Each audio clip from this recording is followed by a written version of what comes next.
बिस्मिल्लाहिर्रहमानिर्रहीम, अस्सलाम वालेकुम। मैं शाहिद सकलैन हूँ। आप मुझे मेरे यूट्यूब चैनल फेसबुक पेज पे देख रहे हैं। आज 18 मार्च है और पीर का दिन है। मैं अगर कहूँ कि इस हफ़्ते में ये जो आज शुरू हुआ है, इसमें अमीर बालाज कत्ल केस के हवाले से बहुत अहम पेशरफ्त होने जा रही हैं। अहम पेशरफ्त एक तो गुज़श्ता दिन हुई, आज भी एक अहम पेशरफ्त हुई। आने वाले दिनों में इसमें मज़ीद जो है वो बेहतरी होती हुई नज़र आएगी और अब बाकायदा तौर पे केस जो है वो चलना शुरू हो गया है। आज की इस वीडियो में आपको बताऊंगा कि बाकायदा तौर पे एहसन शाह को आज मंजर आम पर लाया गया, किस हालत में था, क्या कुछ हुआ अदालत में, और जो है एहसन शाह की हालत क्या थी, वहाँ पे मौजूद जो रिपोर्टर दोस्त थे उन्होंने मुझे क्या बताया, पुलिस ने वहाँ क्या सूरत हाल रखी हुई थी, वो सारी चीज़ें आज की इस वीडियो में आपके साथ शेयर करूँगा। तीफी भट्ट ने एक इंटरव्यू दिया है, उसका पहला नतीजा सामने आ गया, क्या है, क्या सूरत हाल है, और साथ साथ इस केस में जो मुल्ज़मान गिरफ़्तार हैं उनमें से 7 के करीब मुल्ज़मान, जो पुलिस तो मान रही है लेकिन मुल्ज़मान वैसे ज़्यादा गिरफ़्तार हैं इस केस में, ज़ेर हिरासत है, उनमें जो है उनके बयानात जो है वो भी, उनकी तफसील भी कुछ मेरे पास पहुंची है ज़राए के हवाले से। क्या कुछ उन बयानात में मुमासलत है, क्या उन बयानात का अगर एक पॉइंट, एक नुक्ता निकाला जाए तो वो क्या है, आज की इस वीडियो में ये सारी तफसीलात जो मेरे पास पहुंची हैं वो आपके साथ शेयर करेंगे। आपसे दरख्वास्त है कि अगर आपने अब तक मेरा यूट्यूब चैनल सब्सक्राइब नहीं किया, मेरे फेसबुक पेज को लाइक नहीं किया, तो मेरे यूट्यूब चैनल को सब्सक्राइब करें।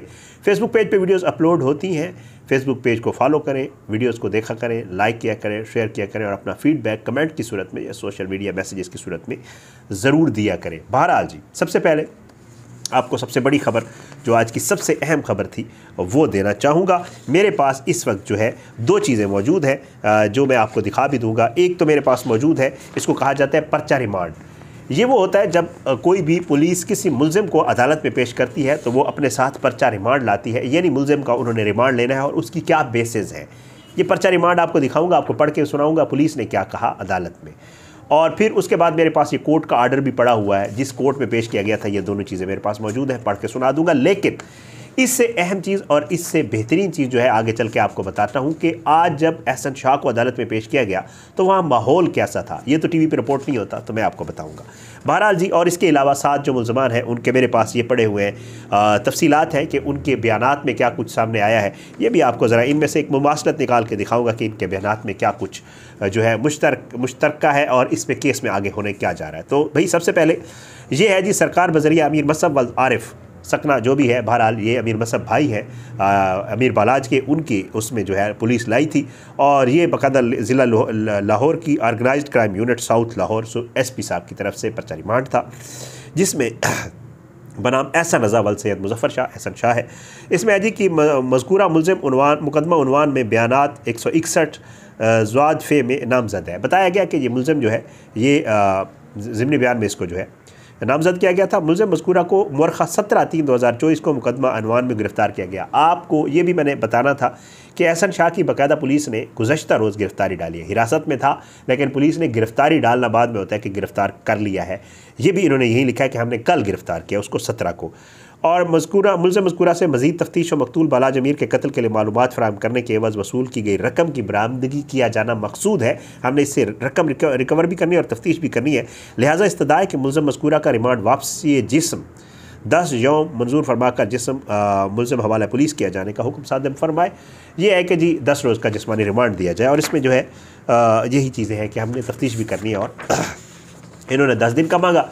जज साहिबा जो है सनद बतूल साहिबा, उनकी अदालत में इनको पेश किया गया था। उन्होंने कहा कि investigation officer has requested for 10 days physical remand of the accused as investigation in conducted in the subject case and recovery is yet to be affected from the accused. अच्छा, as such for the purpose of the investigation and recovery in the subject case 5 days physical remand is granted. 5 दिन का remand जो है जज साहब ने दिया, 10 दिन का पुलिस ने मांगा, 5 दिन का जज साहब ने दे दिया। The accuse to be produced before the court on 23 March वाले दिन, जिस दिन यौम पाकिस्तान होगा उस दिन जो है इसको दोबारा पेश किया जाएगा।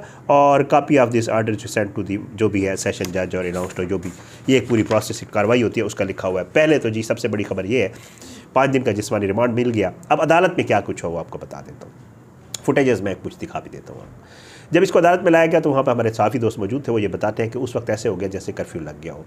5 के करीब बताया जा रहा है कि पुलिस की ये ऑर्गेनाइज क्राइम यूनिट की गाड़ियाँ थी जिनमें इसको लाया गया था और उसमें तक काफ़ी तादाद में पुलिस वाले और ये CIA के लोग मौजूद थे। अब जब वो लोग आए तो उस वक्त जो हमारे साफ़ी दोस्त हैं, ज़ाहिर है उनकी कोशिश होती है कि वो फुटेजेस बनाएं, लेकिन बाकायदा तौर पे जो है पुलिस की तरफ से, ऑर्गेनाइज क्राइम यूनिट की तरफ से सहाफ़ी दोस्तों को मना किया गया कि आपने फुटेजेस नहीं बनानी। कुछ फुटेजेस सामने आई है, जो हमारे सहाफ़ी दोस्त वहाँ अंदर मौजूद थे और कुछ और लोग जो मौजूद थे जो सहाफ़ियों के अलावा थे, उन्होंने जो कोशिश किया वो फुटेजेस सामने आए, वो आप तक पहुँचाने की कोशिश कर रहा हूँ। बहरहाल जी बताया यही जा रहा है, बहुत सख्त उसमें लाया गया था, सिक्योरिटी में लाया गया था और अदालत में भी थोड़ी देर के लिए ज़ाहिर बात है रिमांड के लिए पेश किया है। मुलज़िम को इसका फेस कवर किया गया था। फ़िलहाल किसी ने भी इसका फेस नहीं देखा कि ये एहसन शाह जो है टिंड है उसकी, उसके सर पे बाल है, किसी को भी पता नहीं चला क्योंकि इसका फेस बाकायदा तौर पे जो है वो कवर किया गया था। और उसके अलावा एहसन शाह ने किसी से बात करने की ना उसने कोशिश की और ना किसी ने उससे बात की। हाँ, एक चीज़ ज़रूर है जो ज़रा से ये पता चल रहा है कि उसकी हालत CIA में बहुत ज़्यादा ख़राब है, चीखता है, सारी रात रोता है और बाकी मामलात भी उसके ठीक नहीं है। वो बाकायदा तौर पे ऐसे अपने आप को एक्ट कर रहे हैं जैसे वो साइको हो गया हो और वो जो है मुसलसल अजीब व गरीब बातें करता है और कहता है मुझसे गलती हो गई, मैं मुझे ये नहीं करना चाहिए था, इस तरह की बातें। वो एक अलग टॉपिक है, उसके ऊपर किसी तरह से वीडियो करूँगा तो आपको तफसील भी उसकी बता दूंगा। बहरहाल ये इसको लाया गया था। अब आता हूँ दूसरे मामले की तरफ, और दूसरा मामला है वो 7 मुलज़मान जो इस वक्त ज़ेर हिरासत है, उनके जो बयानात हैं वो बाकायदा तौर पे कलमबंद कर लिए गए हैं। अब क्या है ये जी, CIA ने अमीर बालाज कत्ल केस में ज़ेर हिरासत 7 मुलज़मान का बयान बाकायदा तौर पे कलमबंद कर लिया है और मुलज़मान ने तफ्तीश के दौरान इतराफ़ी बयान दे दिया है। ठीक है, ये भी एक बहुत बड़ी डेवलपमेंट है इस केस में। पुलिस ने बताया कि अमीर बालाज टीपू को मुकदमे में नामजद तीफ़ी भट्ट ने कत्ल करवाया है। इन जो मुलज़मान हैं इनके जो बयानात हैं उनकी रोशनी में पुलिस अब ये बाकायदा तौर पे कह रही है कि जी इन सब के जो बयानात मुश्तरका जो एक नुक्ता बनता है वो ये है कि तीफ़ी भट्ट ही मरकज़ी मुलज़िम है। वो कहते हैं कि जी अमीर बालाज को कत्ल करने के लिए 2 शूटर और 3 सहूलतकार मौका पर मौजूद थे। ये बयानात की रोशनी में सामने आया है। अच्छा, साथ में पुलिस ज़राए ये बताते हैं कि अमीर बालाज को कत्ल करने वाले शूटर को किसने कत्ल किया। शूटर मुजफ्फर हुसैन जिसका नाम था, आपको हम इतना बताते हैं कि आपको तो याद भी हो गया होगा। ठीक है, और ये अमीर बालाज को कत्ल करने वाले शूटर को किसने कत्ल किया, इस बात का पुलिस ताहाल तयन नहीं कर सकी। ये भी एक डेवलपमेंट है ज़ाहिर है इस केस को लेकर कि अभी तक पुलिस को ये पता नहीं चला मुजफ्फर हुसैन किसकी फायरिंग से मरा, क्यों मरा, कोई पता नहीं चल रहा। हालांकि मरकज़ी किरदार वही था, अगर वो गिरफ्तार हो जाता तो सब पता चल जाता और ये आज जितना हम बात कर रहे हैं ये शायद हो करना ही ना पड़ती क्योंकि मुजफ्फर हुसैन ने सब कुछ बताना था। बहरहाल जी, लेकिन मुलज़िम एहसन शाह ने अमीर बालाज की इतला तीफ़ी भट्ट को देने का एतराफ़ कर लिया है। ये भी पुलिस बता रही है कि एहसन शाह ने भी बाकायदा तौर पे एतराफ़ कर लिया है कि मैंने ही ये सारी रैकी की थी, मैंने ही तीफ़ी भट्ट को इतला दी थी कि जी एहसन शाह अमीर बालाज फ़लाँ जगह जा रहा है और फ़लाँ मामला, इसके साथ इतने लोग हैं, जितना भी है ये बाकायदा एहसन शाह ने एतराफ़ कर लिया। अब आगे चलते हैं जी। पुलिस कहती है कि मुलज़िम एहसन शाह को हम अब अदालत में पेश करेंगे, जो उन्होंने कर दिया, और उसके बाद जो है उसका रिमांड हासिल किया जाएगा, जो कि उनको 10 दिन का उन्होंने मांगा और उनको 5 दिन का मिल गया। पुलिस ने असगर पठान, मलिक सुहेल, एहसन शाह, शूटर एयाज और इसके अलावा इसमें नदीम वाई भी हैं, वसीम वाई भी हैं, कोई 7-8 लोग, शायद दर्जन के करीब लोग हैं जिनके हवाले से, उसमें वो गाड़ी वाले ड्राइवर्स भी हैं, हसनैन और एक और ड्राइवर था दूसरी गाड़ी वाला, उनको भी, और तकरीबन ये लोग जो है पुलिस बताती है कि जी ये लोग ड्राइवर हसनैन और सहूलतकार बिलाल, ये लोग भी, और कल परसों मैंने आपको बताया था हारून और एक और लड़का था जिनकी फुटेजेस सामने थी, उनको भी, उनमें से भी एक का पता चला है मुझे कि उनको उसको भी हिरासत में ले लिया है। तो बहरहाल अब तक जो तकरीबन दर्जन भर के करीब जो है अमीर बालाज कत्ल केस में मुलज़मान जो है वो अब आ चुके हैं पुलिस की हिरासत में और तफ्तीश के ताने माने बताया ये जा रहा है कि तीफ़ी भट्ट से मिल रहे हैं। तीफ़ी भट्ट का इंटरव्यू आपको मैंने जिक्र किया था और आपको कुछ उसके सवाल सुनाए भी थे। आप लोगों ने कहा कि जी मुकम्मल इंटरव्यू दिखाएं और उस पर बात करें, तो मैं इंशाल्लाह कोशिश करूँगा उसकी मुकम्मल जो इंटरव्यू है उसका भी ज़रा मैं आपको एक एनालिसिस करके बताऊँगा कि क्या सूरत हाल है उसके इंटरव्यू की। लेकिन तीफ़ी भट्ट के इंटरव्यू की एक नतीजा सामने ज़रूर आया। तीफ़ी भट्ट ने अपने इंटरव्यू में बाकायदा तौर पे तमाम चीज़ों से इनकार कर दिया था और उसने कहा था कि मेरा इस कत्ल से दूर दूर तक कोई ताल्लुक़ नहीं है। दूसरी तरफ से ये कि यह मौक़िफ़ था कि ये सारा कत्ल और इसकी प्लानिंग और इसके ताने बाने, जैसे आज भी मैं आपको बता चुका हूँ कि 7 मुलज़मान के इतराफ़ की बयानात के मुताबिक भी ये सब कुछ तीफ़ी भट्ट ने करवाया। तीफ़ी भट्ट का इंटरव्यू आया तो पुलिस को ये मुनासिब लगा, CIA को ये मुनासिब लगा कि बिल आखिर उन्होंने इस कत्ल में ज़ेर हिरासत रखे गए तमाम मुलज़मान में से पहला मुलज़िम एहसन शाह, जिसके ऊपर ये सारा कुछ बेस किया गया, उसको आज बाकायदा तौर पे अदालत में पेश कर दिया और अदालत में पेश करके उसका जिस्मानी रिमांड ले लिया। अब मामला क्या होगा? मामला ये होगा कि अब एहसन शाह का जिस्मानी रिमांड जब पुलिस 5 दिन का पूरा करके आएगी तो या तो ज़रूरी बात है वो और रिमांड मांगेगी, लेकिन उसकी भी एक बेस बताएगी।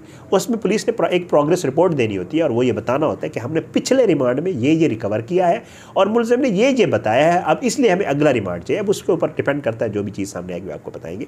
लेकिन मेरा जो कहने का वीडियो के शुरू में आपको बताया था कि अब ये केस बाकायदा तौर पे चल पड़ा है। चल इसलिए पड़ा है कि एक मुल्ज़िम सामने आ गया, बहुत सारी चीज़ें अब ऑन द रिकॉर्ड आने वाली हैं। वो चीज़ें जो हम आपको वैसे बताते थे, पुलिस ज़राए बता रहे हैं, ये हो रहा है वो हो रहा है, अब ऑन द रिकॉर्ड अदालत में जमा करवाई जाएगी तो ज़ाहिर बात है अदालत से चीज़ें बाहर आ जाती हैं और हमें भी मिल जाती है और दोस्त रिपोर्टर सबको मिल जाती है। तो अब इस केस में बाकायदा तौर पे एक डायरेक्शन हो जाएगी। एक केस अब आगे चल पड़ा हुआ है। इस केस में अब मुल्ज़मान को आहिस्ता आहिस्ता अदालतों में पेश किया जाएगा, रिमांड लिए जाएंगे, पर्चा रिमांड आएगा, तफसीलात आएंगी, क्या हुआ अदालत में, क्या बताया, सारे हमारे रिपोर्टर दोस्त वहाँ मौजूद होते हैं, हमें बताते हैं, हम आप तक पहुँचाते हैं।